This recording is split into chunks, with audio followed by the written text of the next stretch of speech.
করার জন্য স্মৃতিসৌধে আজকে আমরা ঘুরতে আসছি। বাংলাদেশের শ্রমিকদের পরে আমার উপরে কথার ভিত্তি হচ্ছে যে আমরা সাধারণ গার্মেন্টস শ্রমিক, আমরা গার্মেন্টসে চাকরি করি।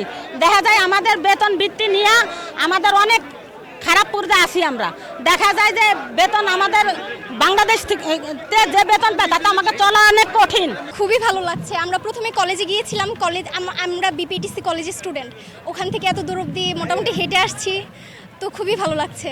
আজকের এই ভিড়, এই আয়োজন সব কিছুই দেখতে চেয়েছিলাম। খুবই ভালো লাগছে আসলে সব কিছু মিলিয়ে।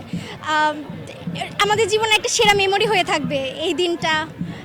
এটাই হায়ার স্টাডিজের জন্য আসলে বিদেশে চলে যাওয়ার প্ল্যান ছিল, তো কলেজে পড়ছি এখন। এটা হয়তোবা শেষ একটা সময় এভাবে বিজয় দিবস উদযাপন করা, তো খুবই ভালো লাগছে।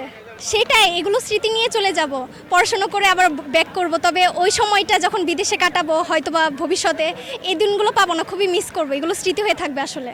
অনেক ভালো লাগতেছে, প্রথমবার আসছি 16 ডিসেম্বরে। অনেক এত মানুষ দেখে খুবই ভালো লাগতেছে, অনেক ভালো লাগতেছে। এত মানুষ দেখে, সবাই এত রোদের মধ্যে আসছে। অনেক রোদ ছিল আসার সময়, মাথা গরম হয়ে যেতেছিল, তাও ভালো লাগছে। জি জি, আগেও করছে এরকম অনেক, কিন্তু পুরা কোনো সময় স্মৃতিসৌধে আসা হয়নি। এখানে আসা হয়নি, এখানে এসে গর্বিত।